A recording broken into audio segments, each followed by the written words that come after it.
समादरणीय धर्मानुरागी सज्जन श्रोतावृन्द, हामी श्रीमद् भागवत महापुराणको भक्ति ज्ञान र वैराग्यले भरिएका अत्यन्त मिठा रसिला कथा प्रसङ्गहरू श्रवण गर्ने क्रममा आज हामी श्रीमद् भागवत महापुराणको 10वां स्कन्धको 85औं अध्यायबाट कथाहरू श्रवण गर्नेछौँ। ओम नमो भगवते वासुदेवाय।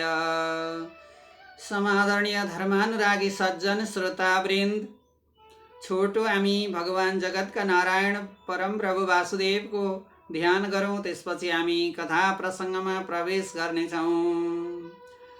शान्ताकारं भुजगशयनं पद्मनाभं सुरेशं विश्वाधारं गगनसदृशं मेघवर्णं शुभाङ्गं लक्ष्मीकान्तं कमलनयनं योगिविरदानगम्यं वन्दे विष्णुं भावयहरं सर्वलोकैकनाथम्। ओम नमो भगवते वासुदेवाय। समादरणीय धर्मानुरागी सज्जन श्रोतावृन्द, भक्तवृन्द, यहाँहरूले अघिल्लो अङ्कमा भगवान श्रीकृष्णका अद्भुत लीला चरित्रहरूका कथाहरू श्रवण गर्ने क्रममा प्रवास क्षेत्रमा वसुदेवजीद्वारा आयोजना गरिएको यज्ञ सम्पन्न भएको छ। सम्पूर्ण देव ऋण ऋषि ऋण पितृ ऋणबाट अब अऋणी बनेर मुक्त भएर वसुदेवजी बडा आनन्दसँगले रामलाई हृदयमा धारण गरेर परम प्रभु जगतका ईश्वर जो आफ्ना 18 पत्नी सहित यज्ञ सम्पन्न गरे, अब वृत्ति स्नान गरे अनि नन्द यशोदा र गोपिनीहरू गोकुल फर्किए। भगवान श्रीकृष्ण पनि द्वारका जानुभएको थियो। समादरणीय धर्मानुरागी सज्जन श्रोतावृन्दहरूले अघिल्लो अङ्कमा यो कथा प्रसङ्गहरू श्रवण गरिसक्नु भएको छ। अब यो 85औं अध्यायमा गएर सुखदेव स्वामी आज्ञा गर्नुहुन्छ महाराज परीक्षितलाई। जब वसुदेवजीले यसरी यज्ञ सम्पन्न गर्नुभयो, त्यसपछि ऋषिहरूबाट रामकृष्णको प्रभाव अब वसुदेवजीले लगायत देवकी नन्द यशोदाले सुन्नु भएको छ। हुन त देवकी वसुदेव अनि नन्द यशोदा रोहिणी सबैले बलराम र भगवान श्रीकृष्णका अद्भुत लीला चरित्रहरू त प्रत्यक्ष आँखाले नै देख्नु भएको थियो। तथापि उहाँहरूले अहिलेसम्म पुत्र भाव नै राख्नु भएको थियो। यता ऋषिहरूबाट जब यज्ञ सम्पन्न भइसकेपछि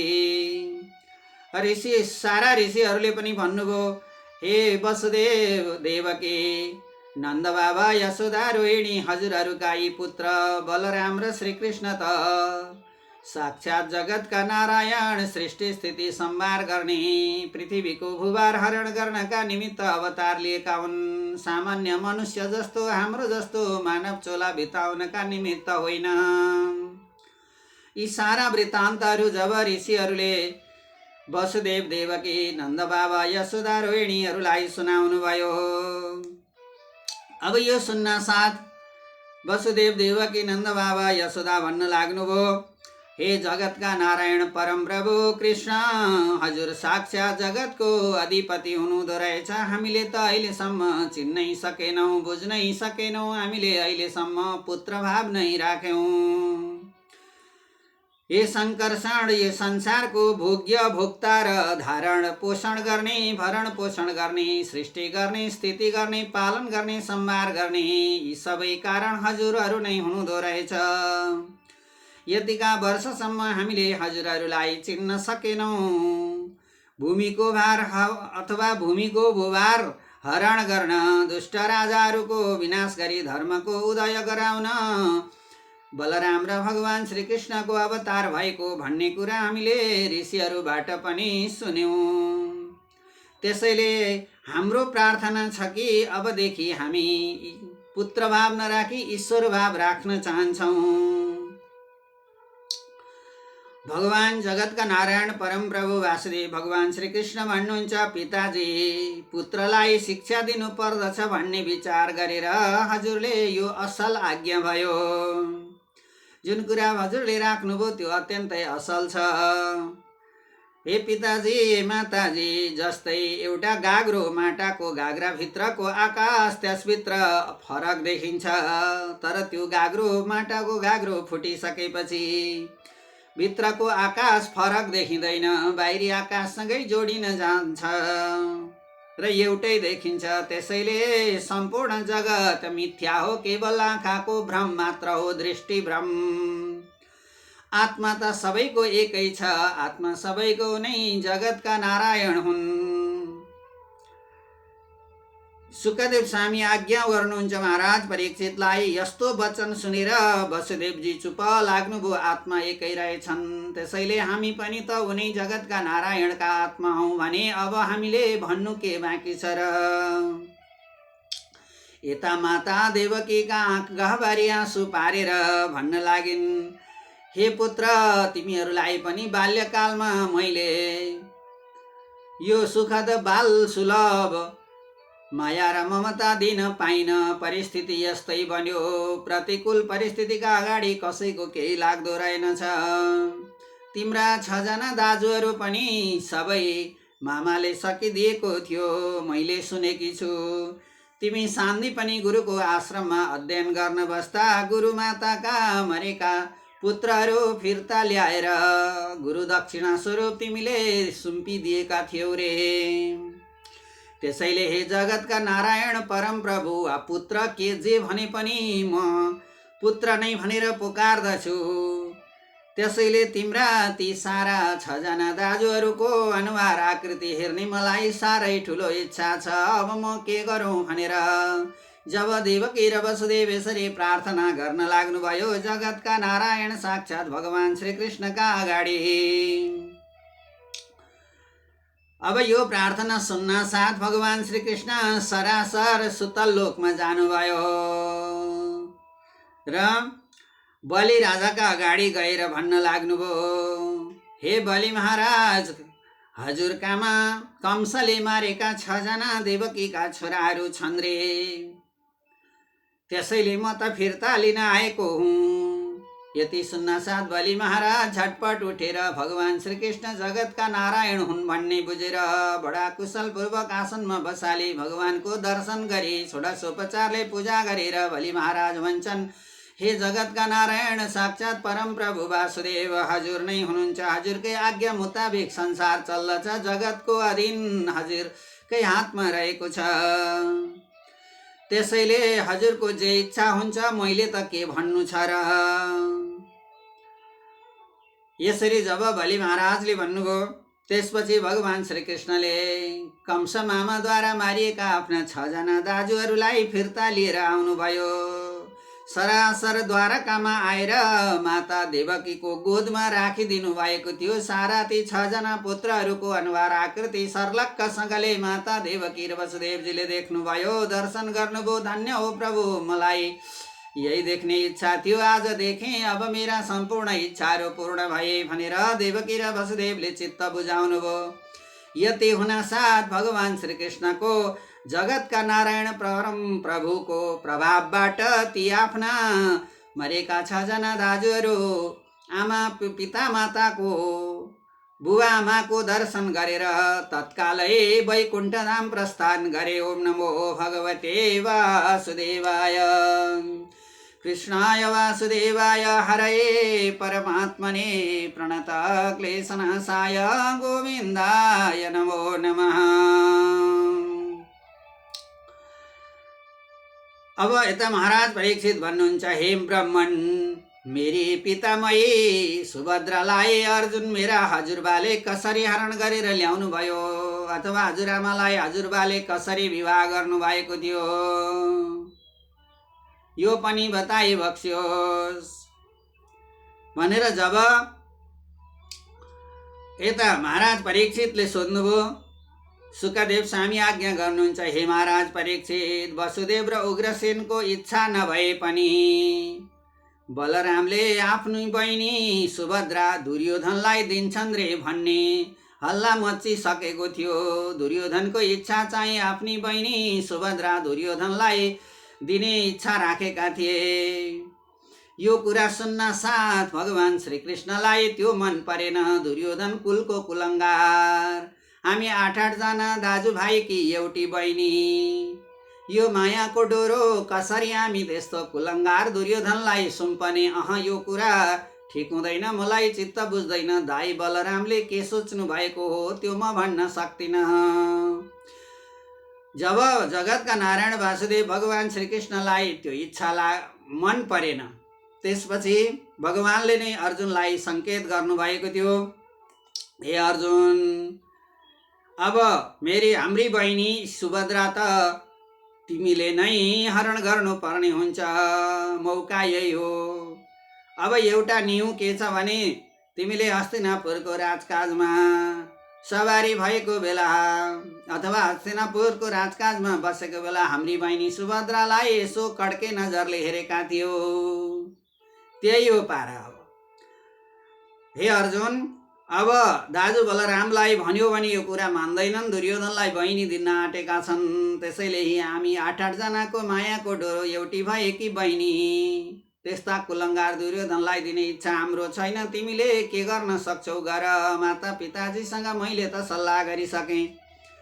जब भगवान श्रीकृष्णबाट यस्तो किसिमको आग्रह भयो अथवा यस्तो किसिमको अनुग्रह भयो अर्जुनमाथि, अब सन्यासीको रूप धारण गरेर अर्जुन गए। देवयात्रामा रथमा बसेकी सुभद्रालाई वसुदेव र भगवान श्रीकृष्णको जुन सहमति अगाडि भइसकेको थियो, यो सहमतिका कारण देवयात्रामा रथमा बसेर जाँदै थिइन् सुभद्रा।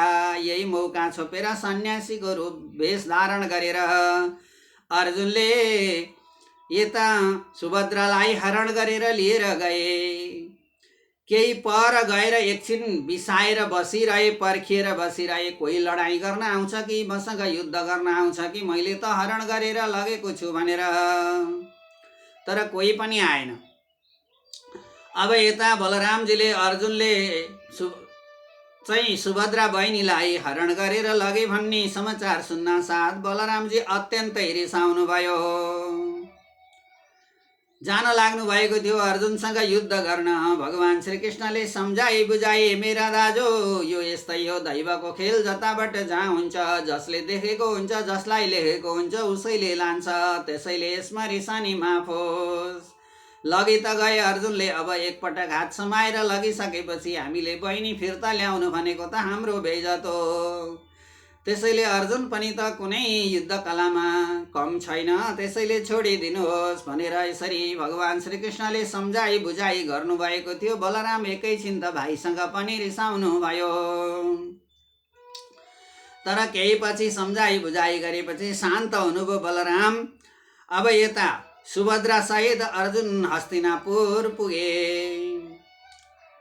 बडा धुमधामसँग अर्जुन र सुभद्राको विवाह भयो।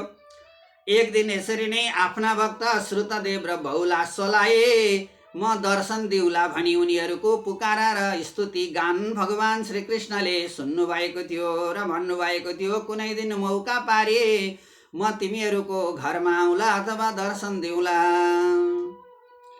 भन्नुभएको थियो। अब भगवान श्रीकृष्ण यस पछाडि जनकपुर पाल्नु हुने भएको छ।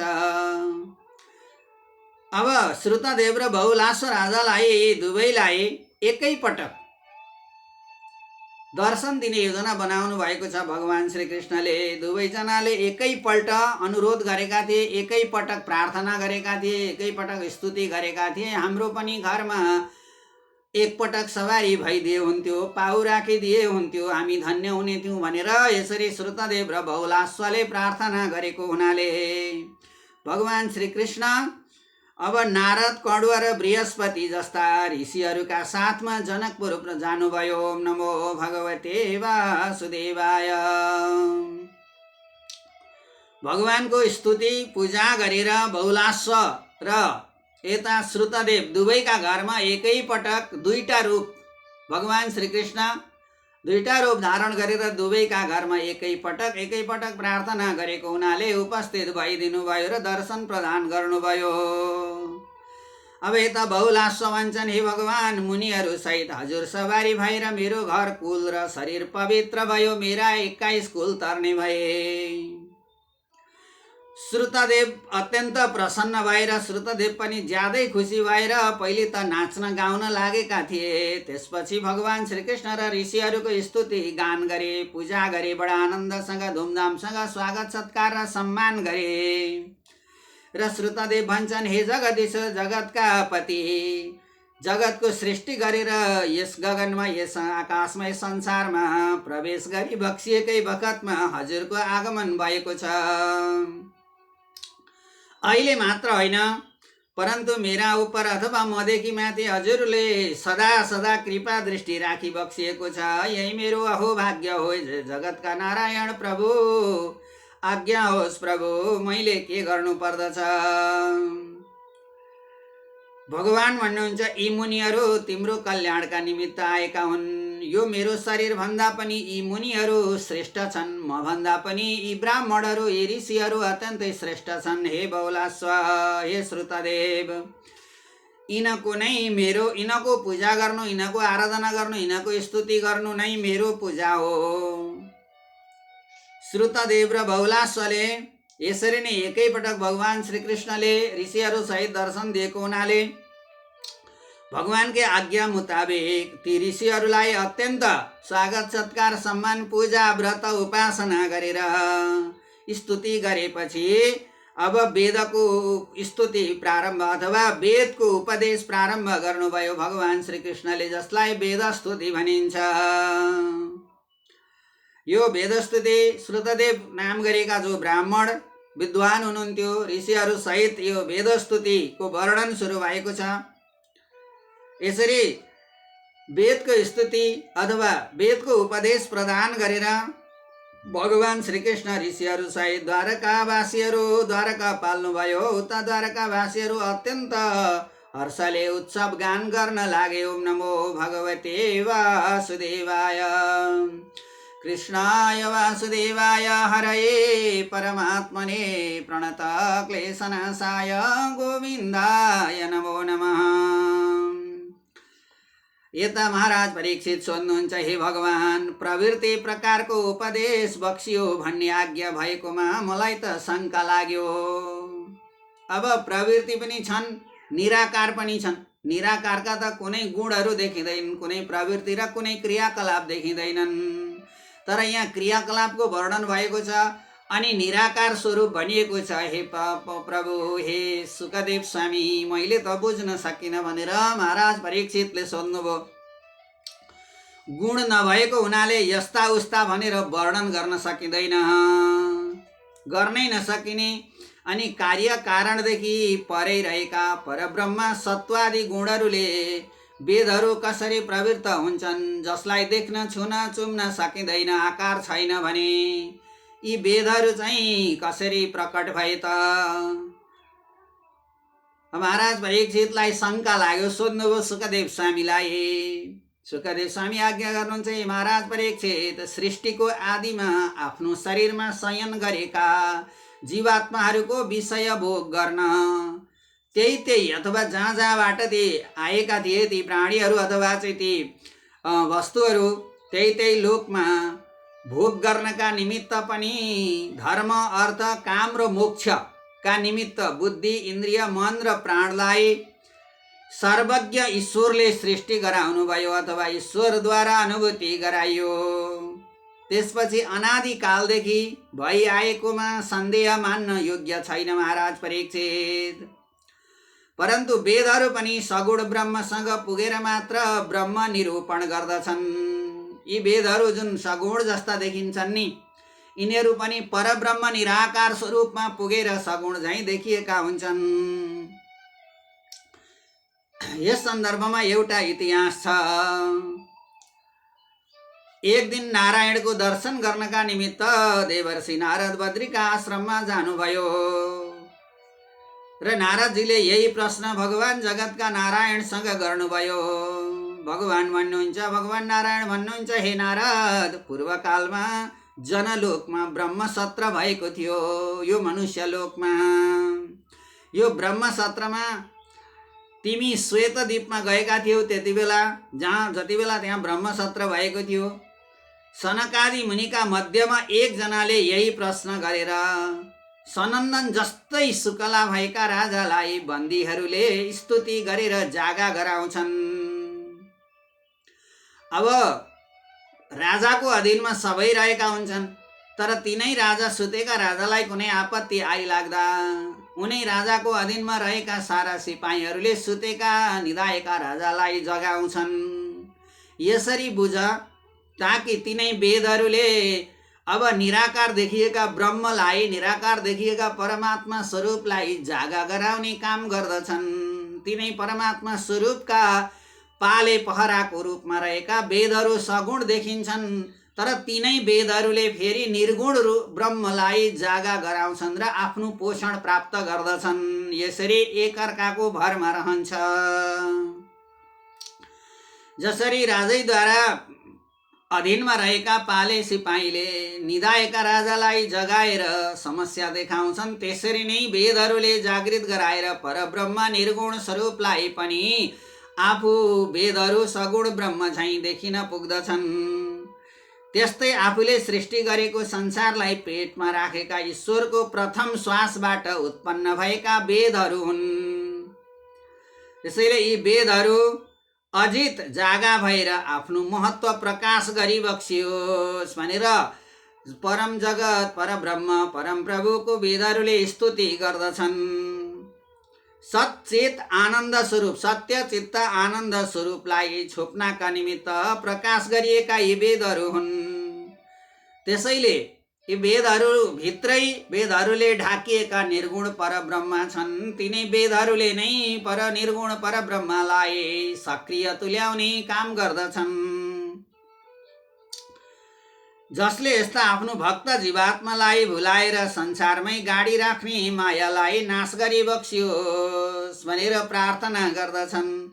अन्तर्यामी रूपले जो निराकार निर्गुण परब्रह्म स्वरूपमा जीवात्माको सम्पूर्ण शक्तिलाई जगाउने काम हजुरबाटै होइ बक्सन्छ भनेर वेदहरूले स्तुति गर्दछन्।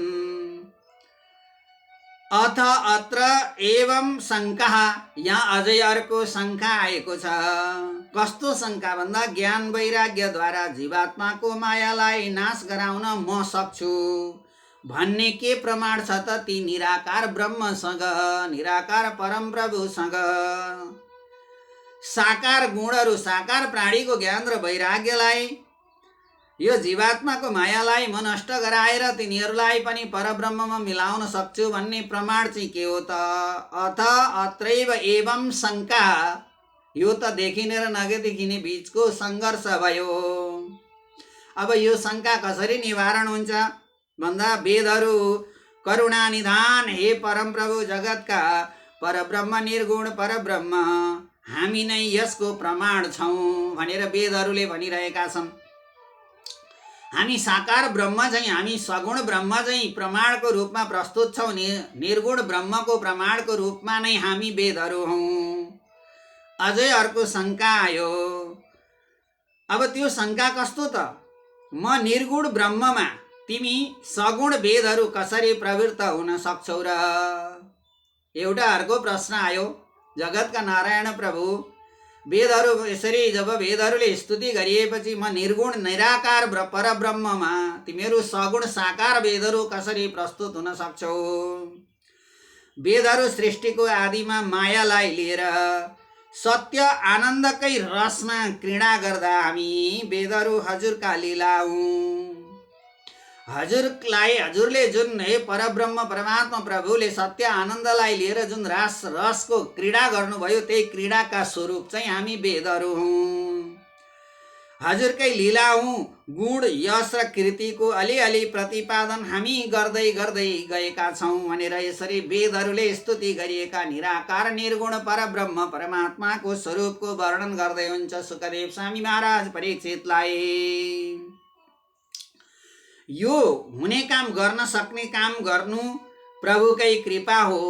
निराकार भएर साकार ब्रह्ममा देखिनु, साकार ब्रह्मका क्रियाकलाप देखाउनु यो प्रभुकै लीला हो। जगतका नारायण, त्यसैले यसरी बुझ्नु पर्दछ देवर्षि नारद भनेर भगवान नारायणले देवर्षि नारदलाई निराकार परब्रह्म स्वरूपबाट साकार वेदहरू, जो सगुण वेदहरूलाई निर्गुण परब्रह्मको स्वरूपसँग कसरी मेल हुन्छ भन्ने कुराको शङ्का भगवान नारायणले देवर्षि नारदलाई बुझाउनु भएको छ। ओम नमो भगवते वासुदेवाय। यस्तै अरू पनि अनेक स्तुति वेदहरूद्वारा गरियो र धेरै कालसम्म पनि समाप्त नहुने ठहराएर वेदहरू अब चुप लागे। वेदहरू नै थकित भए। परब्रह्म निर्गुण परमात्माको वर्णन गर्दा गर्दै अनन्त कालसम्म पनि वर्णन नटुङ्गिने हुनाले वेदहरू नै थकित भए। सनकादिले झिकेर यिनै वेदहरूबाट सनकादि ऋषिहरूले झिकेर प्रकाश गरेको सम्पूर्ण वेद पुराण र उपनिषदहरू हुन्। यी सम्पूर्ण वेद पुराण र उपनिषदहरूको यो सार वेद स्तुति हो र यो वेद स्तुति सुनेर सनन्दनलाई सबैले धन्यवाद दिए। जो सम्पूर्ण 18 पुराण 4 वेद 18 पुराण 1008 उपनिषद यी सम्पूर्णको सार संक्षेप वेद स्तुतिमा जुन वर्णन भएको सुनेर सबैले सनन्दनलाई धन्यवाद दिए। नारायण भन्नुहुन्छ ऋषिहरूलाई दण्डवत गरेर नारद ऋषि सरासर मेरा पिता वेद व्यासका आश्रममा गए। अब सुकदेव स्वामी सुनाउँदै हुनुहुन्छ, किनकि वेदव्यासका छोरा सुकदेव स्वामी हुनुहुन्छ।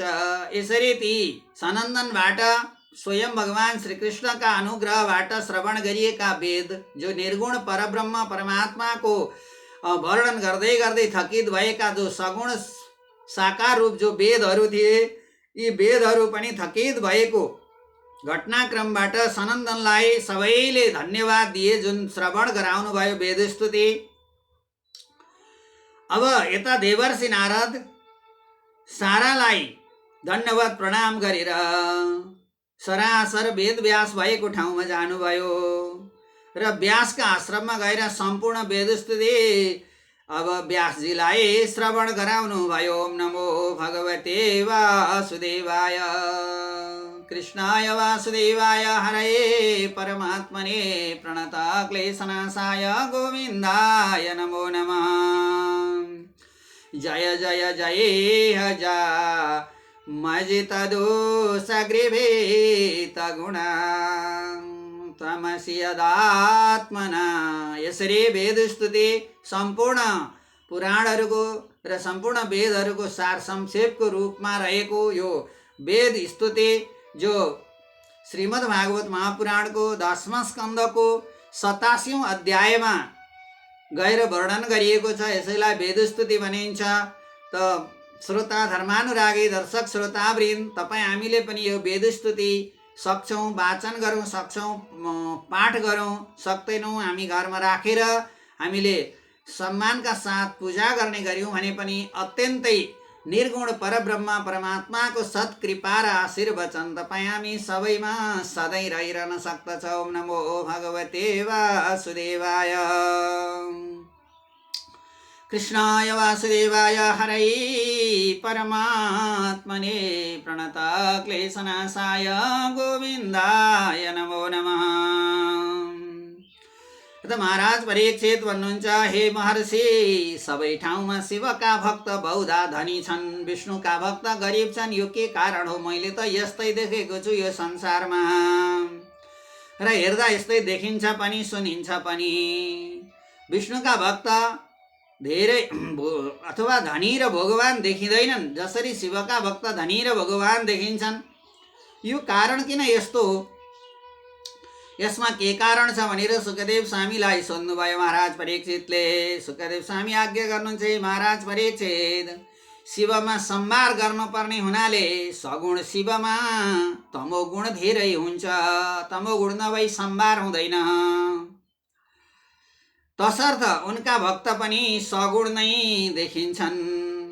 क्षणिक धन सम्पत्ति ऐश्वर्यले क्षणिक परिपूर्ण देखिए तापनि अन्त्यमा त्यही धन सम्पत्ति र ऐश्वर्य दुःखदायी बन्दछ र सम्भारमा पुग्दछन्। विष्णुले पालन गर्नुपर्ने हुनाले सत्वगुण बढिरहेको छ भगवान विष्णुमा, किनभने सत्वगुण धारण नगरिकन जगतको पालन हुन सक्दैन।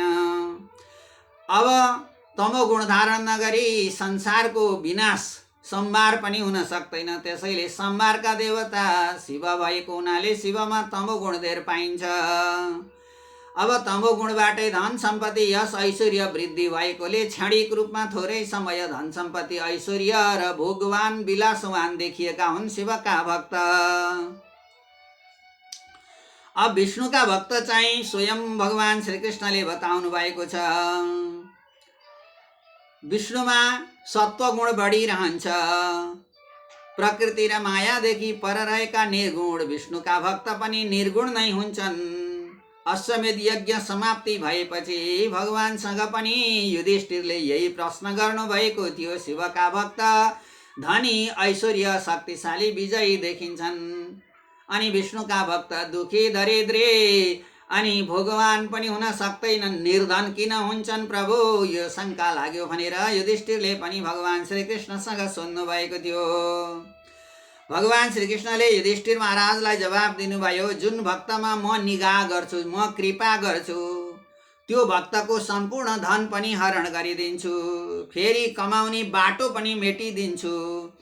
अनि तू अत्यन्त दरिद्र हुन्छ, अत्यन्त दुखी हुन्छ, कतै उसको सहारा हुँदैन अनि अन्त्यमा उसलाई धन सम्पत्ति र ऐश्वर्यहीन भइसकेपछि उसका आफन्तले पनि छोडिदिन्छन्, टाढा हुन्छन्।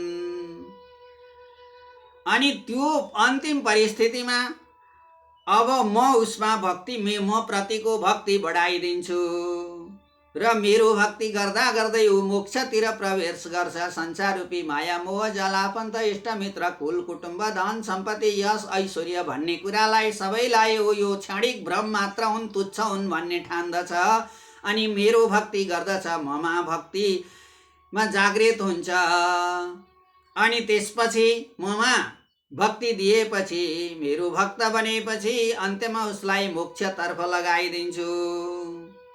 हे महाराज युधिष्ठिर, यसै कारणले मेरो आराधना अत्यन्तै कष्ट जानेर मेरो आराधना गर्न हत्तपत्त रुचाउँदैनन्, किनकि अझ कलिमा त सबैले धन सम्पत्ति यश ऐश्वर्य वृद्धि र विजयको मात्र आशा राखेका हुन्छन्।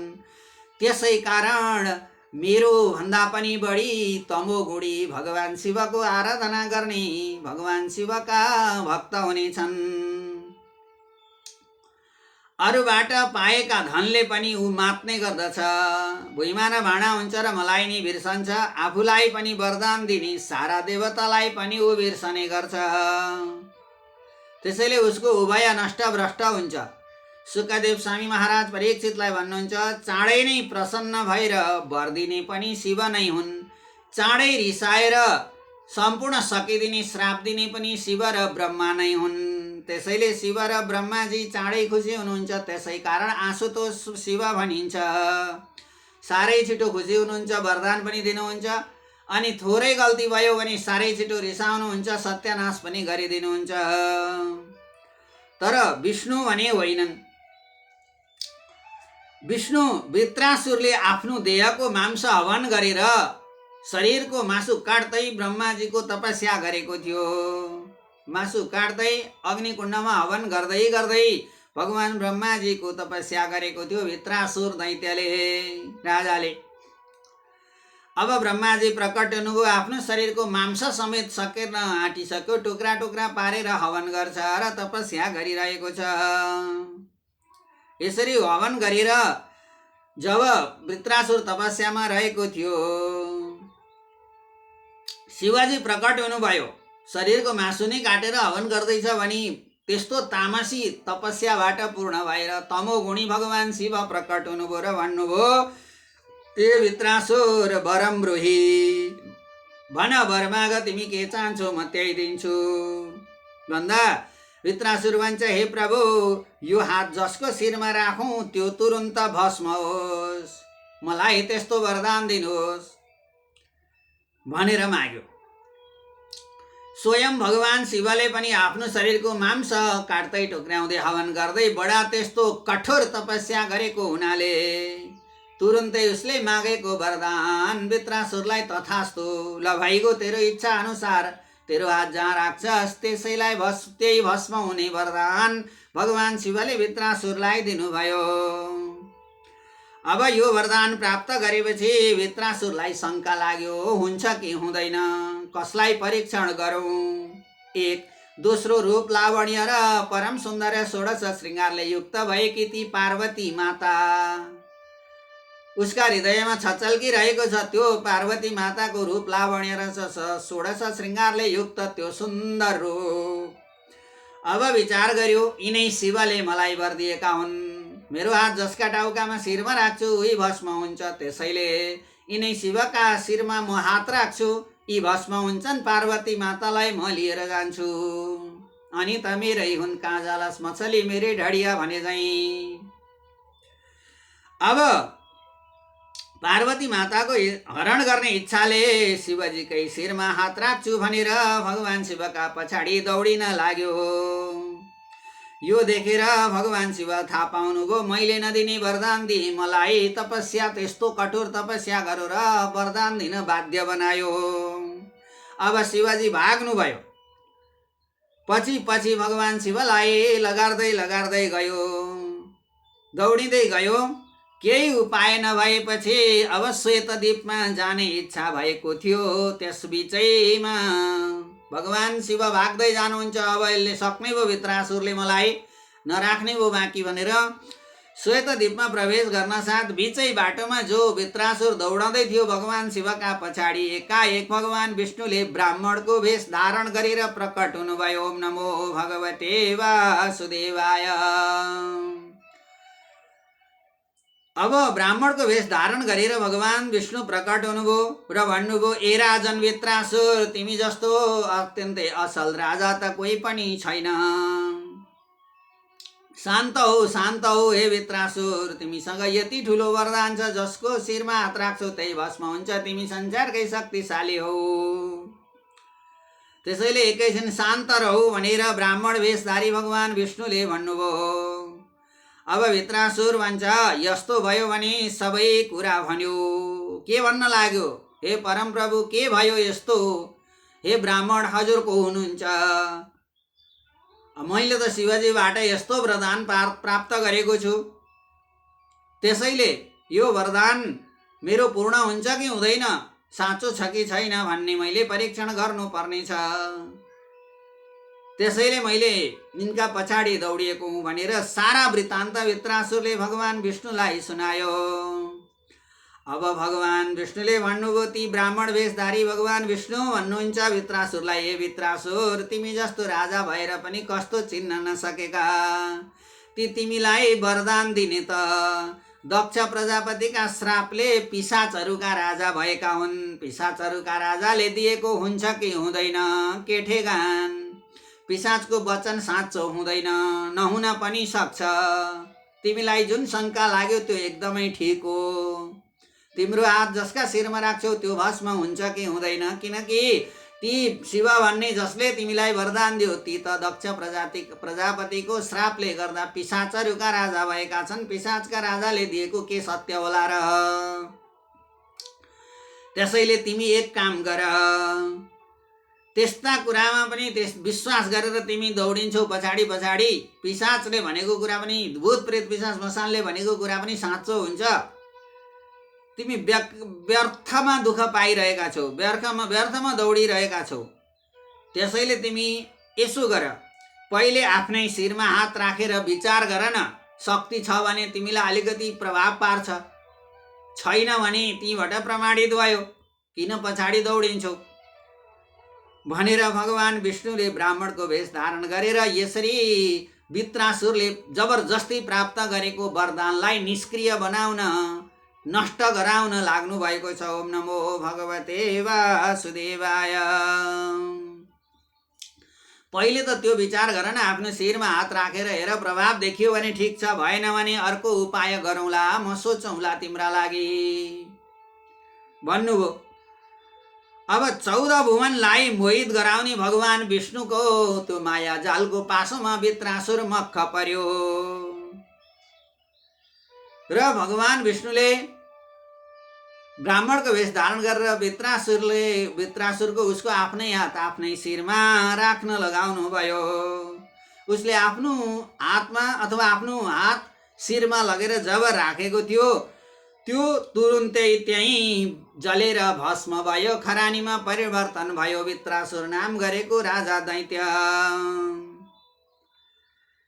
अब त्यसपछि आकाशबाट नगरा बज्न लाग्यो। इन्द्रादि गरेका देवताहरू स्तुति गर्न लागे। गन्धर्वहरू गाउन लागे। अप्सराहरू नाच्न लागे। बडा सबैतिर सर्वत्र खुसियाली छायो। आज वृत्रासुरको प्राण पखेरु जबरजस्ती प्राप्त गरेको वरदान नष्ट भई उसको प्राण पखेरु समेत भगवानमा गएर मिल्न पुग्यो। ओम नमो भगवते वासुदेवाय कृष्णाय वासुदेवाय हरये परमात्मने प्रणत क्लेशनाशाय गोविन्दाय नमो नमः। ओम नमो भगवते वासुदेवाय।